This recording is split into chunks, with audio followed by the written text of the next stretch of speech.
welcome into Mavericks Today by Chat Sports. Happy Friday to you guys. On today's show, we're going to break down the winners and losers for the Mavericks from the 2025 NBA Summer League. I've got 5 winners and I've got 3 losers to talk to you guys about. But to kick off today's show, I was kind of talking to some fellow Mavs fans about this, and there were certainly some differing opinions. Who is the best player on the Dallas Mavericks? Do you think it's Kyrie Irving?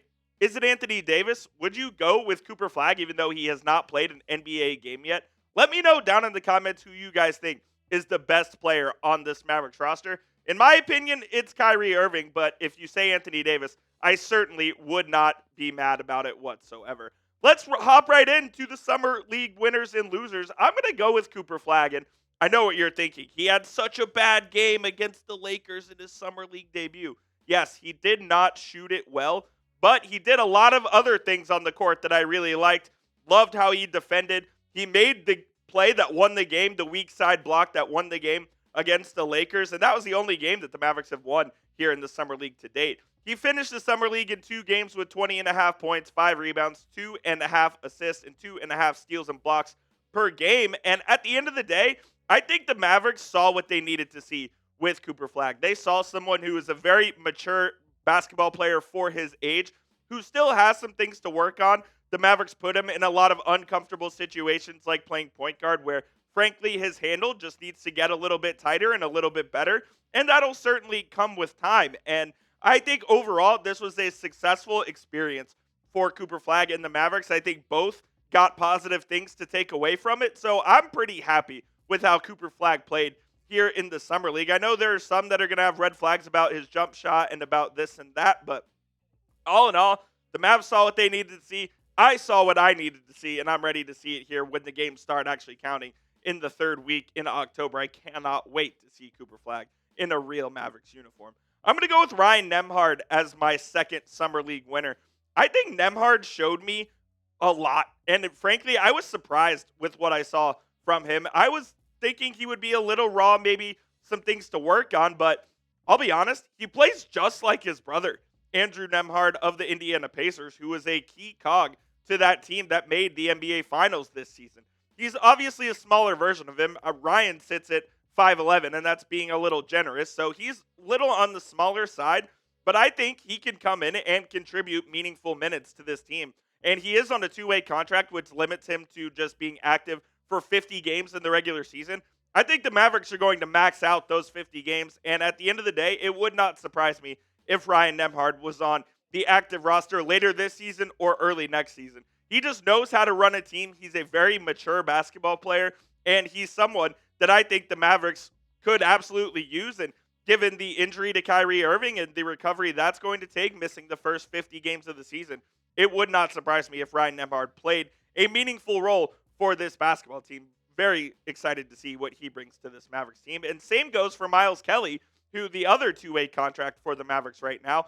I think Kelly was pretty much as advertised as what I thought he was going to be. He can do it on both ends, and I think his ceiling, and when he develops into a full-blown NBA player, he can be a 3-and-D guy from that 2-guard position where he's knocking down threes from the corner, and he's also guarding maybe the smaller wings. I like what I saw. He can handle the ball a little bit as well. I wouldn't put him at a primary point guard position, but if you're using him as a combo guard, I think the Mavericks could do a lot worse than Miles Kelly. So I think the Mavericks scouting department and Nico Harrison did a good job on these 2-way contracts, getting Ryan Nembhard and Miles Kelly here in the building as undrafted free agents. I think both of them could have roles to play for the Mavericks this season, and maybe they have long-term futures here in the NBA.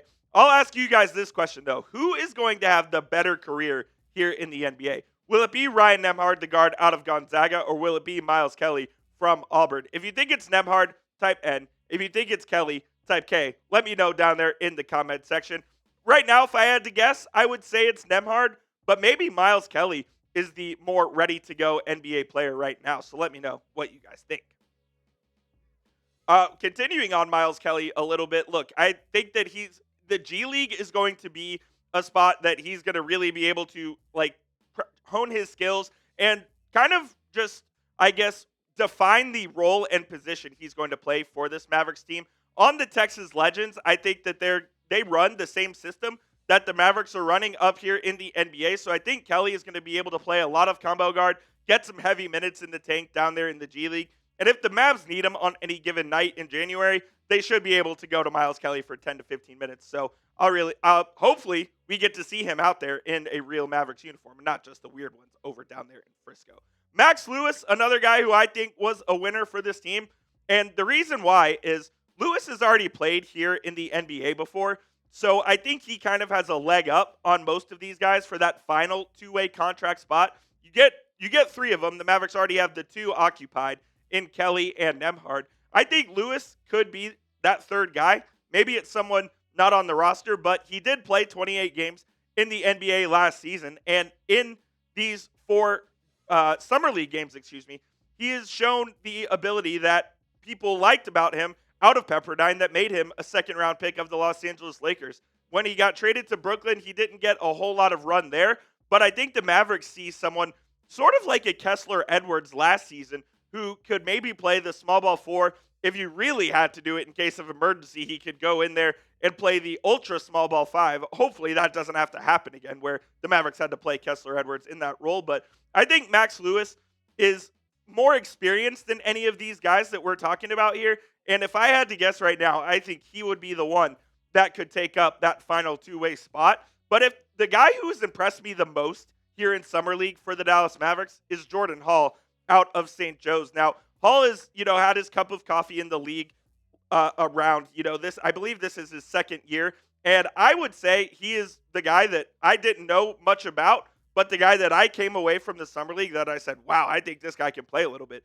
He's also 6'7", 215 pounds, but he can handle the rock. He can shoot it. He can defend as well. And I know this is Summer League against the majority of guys who aren't going to be playing NBA basketball, but Jordan Hall, if you're looking for a 6'7" combo guard forward who can kind of do it all, he might be your guy. If there's a two-way spot available, I think it's between Hall and Lewis. I would give Lewis the upper edge there, but I think Hall will be on this Mavericks roster going into the preseason, and if he impresses Jason Kidd there, you could see him as that final two-way spot. Hit that subscribe button if you haven't already. We are your one-stop shop for all things Mavericks, whether it's news, whether it's rumors, Summer League analysis, live watch parties. We have you covered right here at youtube.com/MavsTV. Help us get to 33,000 subscribers as soon as possible.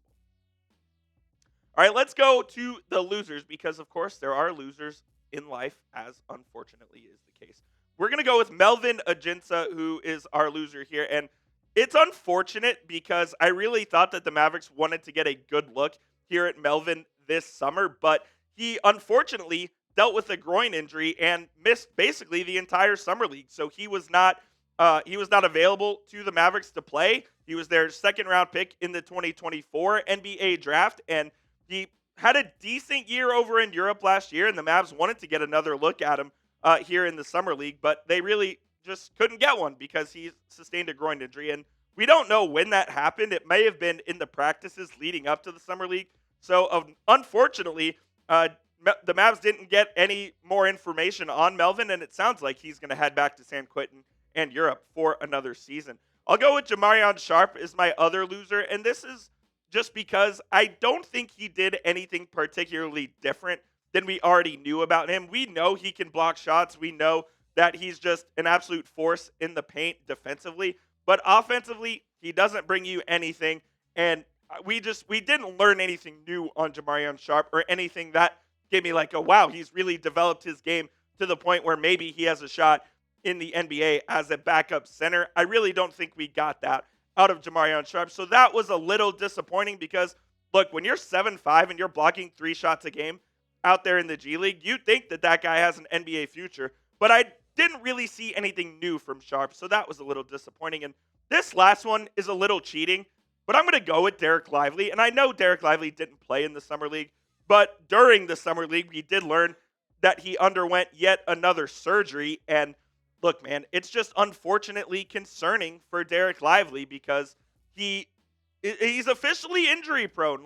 I was arguing with some people on Twitter and around the Mavericks spaces over the last year or so that Lively was an injury-prone player. And they're like, no, but he is. He had an injury that made him miss significant time at Duke. He had an injury that made him miss significant time in both of his 2 seasons with the Mavericks, and he has yet another surgery here in the offseason that hopefully will not set him back. He's expected to be ready for training camp by all accounts and is already out of the boot after having that surgery to remove the bone spurs in his foot. But with the Mavericks team, we've showed you the injury stats before, especially from the center position. You have Lively, who gets injured a lot.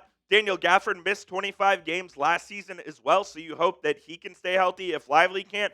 Oh, and then you have Anthony Davis, who's one of the most injury-prone players out there. So I am absolutely concerned about this Mavericks center rotation. The problem is this. When you just look at this roster and the games missed last season, just look at how many big numbers there are in that.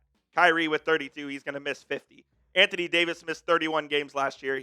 You have to account for him missing at least 20. Lively was limited to just 36 games last season. He missed 46. PJ Washington and Gafford both missed 25 games.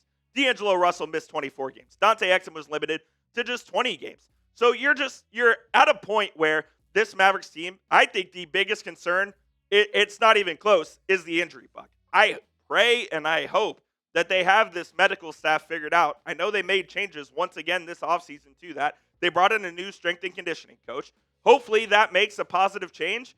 But, man, I'm very, very concerned about the health of this team going forward. And I know Dereck Lively isn't a summer league loser, but he's a loser, an off-season loser for me, so to speak, because he had yet another surgery, and hopefully his foot's ready to go by that last week in September when the Mavericks report for training camp. All right, we've given you 5 winners and 2.5, I'll say 3 losers here. Who is the biggest summer league winner and loser? Let me know down there in the comment section. Fire them off. If there's someone I didn't mention, let me know that as well.